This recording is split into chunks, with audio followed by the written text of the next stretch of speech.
Hi, my name is jELeeoo, also known as Johann Birch. I am the author of 2 books right here, What's Your Problem? And Hold On a Minute, a collection of short stories and poems, both now available, but that's not what this video is about. This video is about the 2024 Bookshelf Tour. That kind of rhymes. It does rhyme, actually. It doesn't kind of rhyme, it does rhyme. Now, in August of last year, I did a 2023 Bookshelf Tour, and it was bad because it was on my shitty webcam that I do not like. And you may be noticing that there's no bookshelf in sight of this video, and that is because I I got a new bookshelf, and I put it in a place in my room with terrible lighting and a horrible spot to film, so I just brought all the books out here, and we'll talk about them. But I'm not going to be talking about the books I went over in last year's Bookshelf Tour, so I will just mention them right here. The entire novel collection of Charles Bukowski. This includes Factotum, Ham on Rye, Post Office Women, Pulp, Hollywood, and also The Captain is Out to Lunch and the Sailors Have Taken Over the Ship. Steal Like an Artist by Austin Kleon, The Hobbit by Tolkien, Less Than Zero by Bret Easton Ellis, The Catcher in the Rye, J.D. Salinger, and The Sun Also Rises by Ernest Hemingway. That was most of the bookshelf, but there are some books on there that I have not read, and I want to go over those in this video because I have read them, sort of. So yeah, let's get started. But the first thing I actually want to go over is this right here, this monstrosity. I call it the Commonplace Book. So in my last bookshelf tour video, I mentioned putting sticky notes in the books of just like my thoughts and stuff like that, and then a friend brought up what would happen when you tear it off. Would it fuck with the paper? And I was like, oh god, I gotta do something about that. So I went and removed each and every single one and put them in this book called the Commonplace Book. So here are like my thoughts on all of the books, and I put the sticky notes there, and I put the page number and like what exactly the sticky notes are about, like what part of the page. So yeah, it's because there's a lot of sticky notes, it's very thick. But now I use this Commonplace Book, which I just write the page number, the quote I'm talking about, and like my thoughts. So it's a lot nicer, a lot thinner, and let's see how much space is being taken up right now.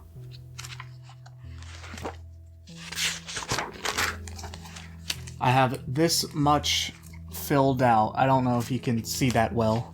So yeah, I also have a third notebook, but that's not like being used at all. I got 3 of them at once because they were all there and cheap. So yeah. But now it's time to get to the books for real, and let's start off with the ones I did not read in the last video. Starting with The Old Man and the Sea by Ernest Hemingway. I mentioned that I bought it, but I haven't read it, and now I have read it. It's only like 80-something pages long, but there's a lot of bonus content, which is kind of nice. It's about an old man who was like a legendary fisherman, but he lost his groove, so he decides to go prove himself by going on a bit of a fish odyssey. It's pretty alright. It's fine for a novella. It's short, sweet, to the point, and it's mostly just this guy thinking about himself and the fish that he's trying to catch. Like most of this book is just him in a boat catching a fish. Like that's just the majority of the book. But it's good, it's fine, pleasant. I have no problems with it. A-okay. Next up, To Kill a Mockingbird. I said that I never read it in school, and have I read it now? No, but maybe kind of. I went ahead and finally watched the movie, and I also read a summary just because I wanted to know what all the hubbub was about, and it seems pretty good. And again, I will read it one day, but just not now. But I still technically have not read the actual book, but still, if the book is anything like the movie, then I know it is going to be really good.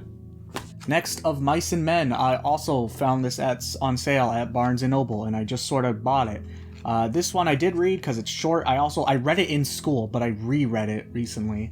It's like 100 pages. It's a not pleasant at all, actually. It's a fine little story. I liked it. No problems. Thumbs up. Would recommend if you haven't read it in school. But now we're talking about actual books for real now. So I want to move on to sequel books. The books that are sequel to books that I talked about in the other video. So, Steal Like an Artist by Austin Kleon is the first in a trilogy, and the other two books are Show Your Work and Keep Going, both by Austin Kleon. So Steal Like an Artist was all about like inspiration and creativity and like the difference between plagiarism and inspiration. Show Your Work is about, putting your work out there and having people see it and getting discovered and stuff. And of course, trying to follow this advice is a little bit hard for me because I'm just incompetent, and also I don't quite understand it sometimes. But overall, a very fun read, and I would recommend if you liked Steal Like an Artist. It's really just like a continuation of Steal Like an Artist. However, I don't really feel that way about Keep Going, which is 10 ways to stay creative. So like if you're ever having a creative block or having trouble coming up with the next step in your story, this is basically the solution of that. And it's good advice, it really is. My favorite one though is go outside, the demons hate fresh air, which is true. The demons do indeed hate fresh air. But yeah, also really good. I think this one is my favorite of the trilogy because, I knew a whole bunch of stuff that the other two books taught me, but this one was just a well of information. Good, would recommend. Next up is another Bukowski book, Hot Water Music. This is a collection of short stories. I haven't read all of it, but I've read some of it. It's more Bukowski. What are you expecting? It's good. I think it's good. Bukowski is definitely not for everyone. If he's not for you, then he's not for you. But if you like his stuff, then, I'd recommend checking it out if you haven't already. I still haven't read any of his poetry. Well, any of his poetry collections. I've read a few poems here and there. But, yeah, good book. All right, next up, more books that you read in school. Great Gatsby. This one, I haven't read this specific version, but I have read an ebook before. Because, again, like Mice of Men, it's really short. And this was literally like $2 on Amazon, so it's very not good quality paper, but, the book is there. So, yeah. Great Gatsby, if you haven't read it, read it, whatever. It's short, doesn't take up your time. This, though, The Outsiders. This was also on sale at Barnes & Noble. I went, and I bought it. Because it's The Outsiders, I haven't reread it, but, I've read it in school, and it was literally my favorite book I read in school because it was the only one that didn't bore me to sleep. So, if you haven't experienced Pony Boy's story, I would recommend it. 1984. Haven't read it. Know the basic plot outline. I know basically everything there is to know about this book outside of the main text. This was like $2 at some rundown bookstore. I bought it. It's 1984. What do you expect? It's surprisingly lengthy, though. I was not expecting it to be this long. All right, now on to why is this? I ordered this in the weirdest way, but whatever. How to Win Friends and Influence People. This is a well-known book. It's quite infamous. It's in the same. It's a nonfiction, like kind of how-to book. Much like Steal Like an Artist and that trilogy. This was actually I had this during the 2023 bookshelf tour, but my father was reading it at the time, and I totally forgot about it. So yeah. This book is fine, there are a lot of times where it'll explain something and then it'll just use like a cajillion examples to pad out the chapter, it feels like. But, you can always just skip if you want. But, yeah, good book, would recommend if you want to win friends and influence people. Kind of weird, a book of just about gaslighting, huh? Next up we have two of the comics and manga. First up, Monster. The first volume of the Perfect Edition of Monster by Naoki Urasawa. If you haven't read Monster, if you haven't experienced it at all, read it. It's good. Or watch it. There's an anime that's really good. This is the first 2 volumes, I think. There are 8 perfect volumes, so yeah. Anyways, this was meant to be a gift to someone, so I ordered it on Amazon to their location as a gift, but they sent it here by accident. But my mom was like, oh, I'll just return it for you. It's on the way to da-da-da-da-da. And then she forgot to bring it with her when she was going to return it to the UPS store, and then we sort of just let the date pass, so now I have this. But yeah, good story, would recommend. It's not the complete story, though. There's 8 volumes of it, or a 74 episode anime. if you're interested. But still, good. Naoki Urasawa is a creative genius, and he still remains that way. Would recommend. Next up is probably a story you probably know. Watchmen, by Alan Moore and Dave Gibbons. This was like, if you don't know, this was like the first ever comic to come out that really just took a closer look at superhero media and did the whole what if superheroes were real thing, but instead of like The Boys or Invincible, where it's like just overly violent and like, what if Superman, but evil? And no, it doesn't do that. Instead, it does what if Superman's godlike powers left him being either worshipped like a god or being shunned because of that unfathomable power that he's isolated from humanity and no longer feels obligated to save it, which is a lot cooler than Superman bad. But yeah, Watchmen, it's a classic story. It was the first to really do it and the first that still does it well, in my opinion. There is a movie, it's okay. There is a show, it sucks. There is a motion comic, it is okay. The comic is really the only way to properly experience this story. I'm one of those people. But yeah, good. It's 12 issues. There's like a specific name for this edition, but it's the edition that came out in promotion for the 2019 HBO show. It has all 12 issues. Would recommend. I'm bringing the little table that has all the books closer. All right, next up, The Boy, the Mole, the Fox, and the Horse by Charles Maxey. I don't know how to pronounce that last name.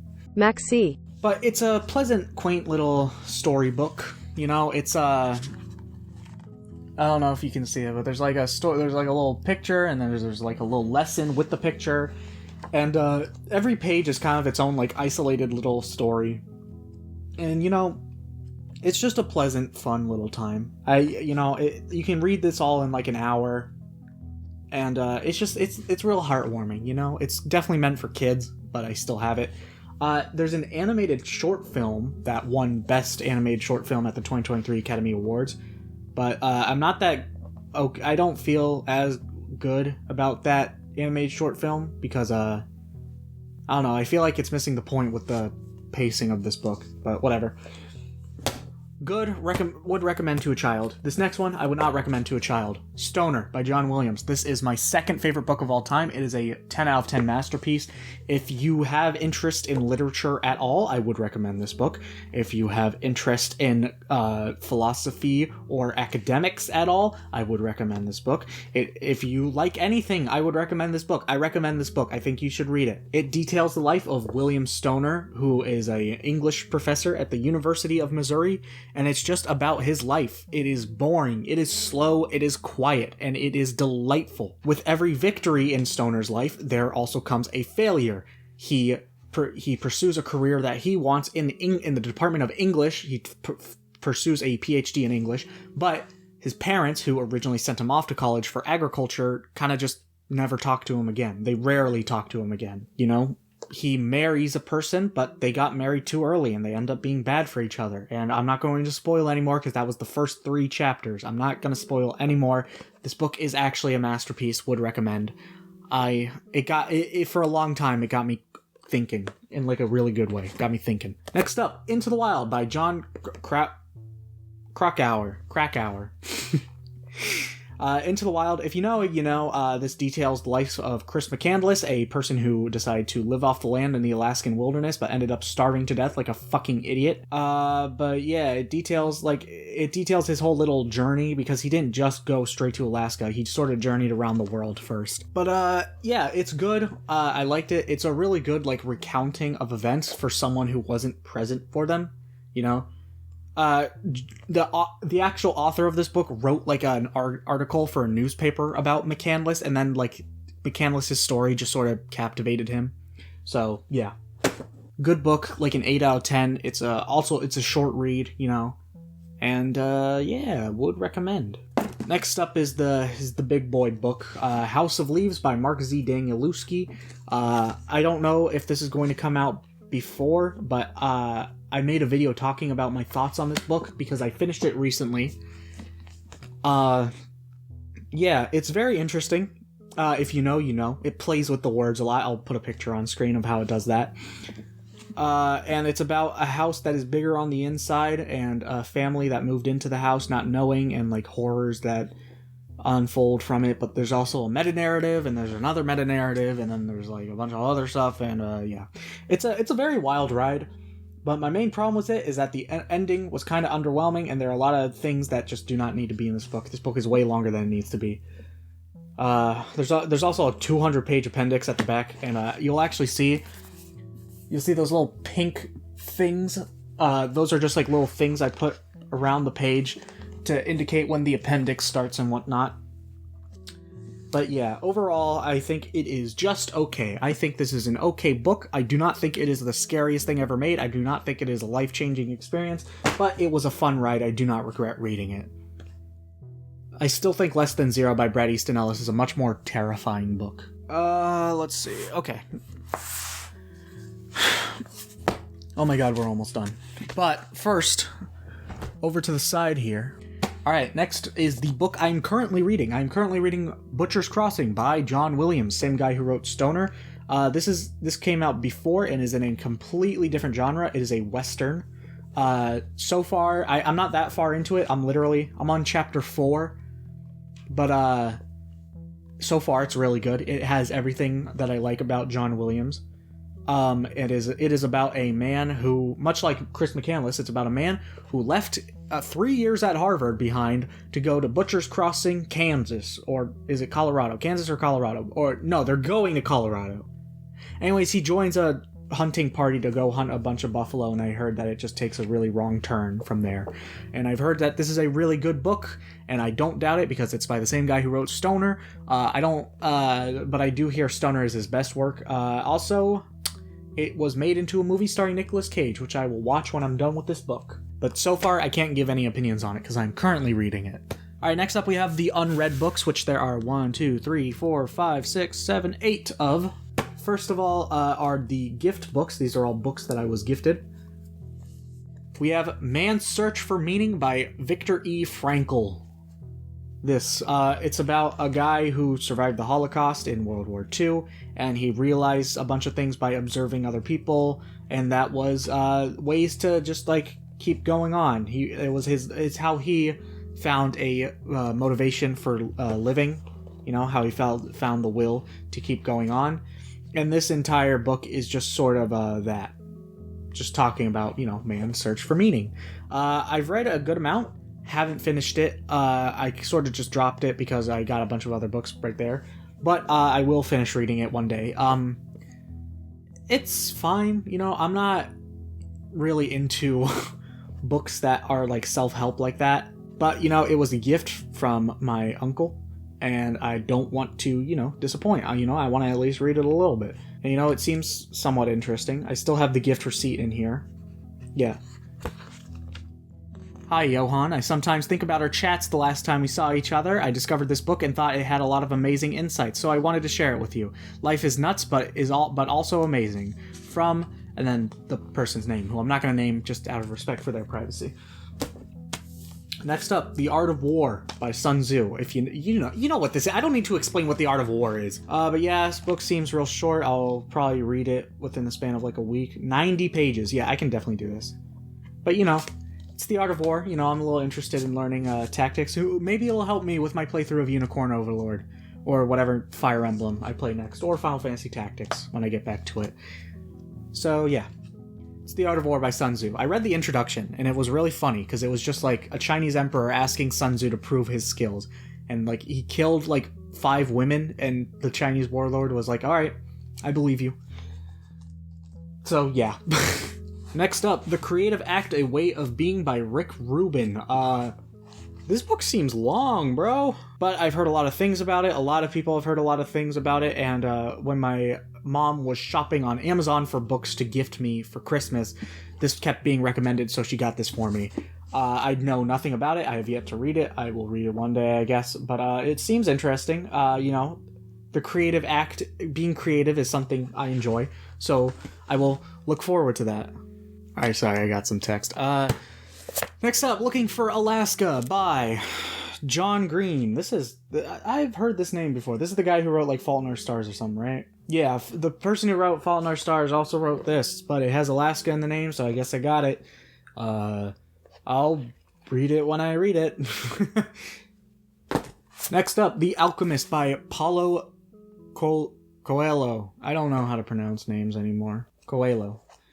My mom just said it was really good and short, and it has some pictures in it, and it's like a fantasy tale, kinda. And yeah, it was a Christmas gift. I have yet to read it. I will read it one day. I got this one first, but I'm going to talk about this one first. Epictetus, Discourses and Selected Writings. Epictetus, it's such a weird name to pronounce. He was a Greek philosopher. He started a school of philosophy, and these are many discourses that were transcribed that happened in that school of philosophy, and there's also some selected writings. I did the same thing for House of Leaves. I got some stuff to let me know what is what, like where the footnotes are and stuff like that. And, PewDiePie said this is a perfect book to introduce you to philosophy. I've always been a philosophy guy, but I've never really got into any like philosophy books or anything like that. So, yeah. Next up, The Myth of Sisyphus by Albert Camus. I've heard a lot of good things about Albert Camus. I heard that this is a philosophical book. I like the myth of Sisyphus itself. I like the whole philosophical ideas of why we keep going on, what motivates us in life, the struggle of life. Very similar to, I don't know where it is, but The Man's Search for Meaning. There's just a whole mess of books right there. And I heard this book talks about, our will to go on, and it goes deep into it from what I hear. It like straight up is like, should we kill ourselves? I would hope the answer is no, but, interested to read it. And we're finally on to the last book, Crime and Punishment by Fyodor Dostoevsky. I heard that some schools make you read this, but not really. It is a brick of a book, absolute unit, but I haven't read it. I know the basic plot structure, and I am excited to read it because I like this kind of storytelling. I've heard that Fyodor Dostoevsky is a great author, and he's also the only Russian author that I know of, so yeah. Yeah, and also, this is also, like, the only book in this collection to come out before 1900, which is not true, actually. That was stupid. Epictetus is a Greek philosopher, literally before the birth of Christ. Same with Sun Tzu. But other than the two books that are from before Christ, this is the only book from before 1900 that I own. I think. I hope. But yeah, can't wait to read it eventually. But... it's after a whole bunch of stuff, after Butcher's Crossing and whatnot. And of course, after What's Your Problem? And Hold On a Minute. Ignore why this one looks weird is because it is the proof copy. The actual book isn't out yet as of recording, but it will be when it does come out, so make sure to pick it up when you can. Please buy my 2 books, I beg you. Alright, and the actual last book I want to go over are Ray Carver's short story collections. Those are most likely what I'm going to read next after all this mess, and I'm putting pictures on screen. So if I don't have it for the 2025 bookshelf tour, you have full... I give you the right to call me a bitch baby in 2025. I want you guys to hold me accountable. But yeah, also make sure to like and subscribe and comment and all that. Actually, you don't have to like and subscribe, but you have to comment. I'm forcing you to comment. Leave a comment just for you. Not for me. For you. Alright? Leave a book recommendation. I'll add it to my ever-growing Amazon book list, which I'll show a screenshot of here. If you like this, I don't know, check out my other bookshelf tour, check out my other videos about books, or check out my videos about video games if you like that. I like video games and I like books. I like shows and movies, but I don't really talk about them because everybody's already talked about them. And yeah. Okay, bye now.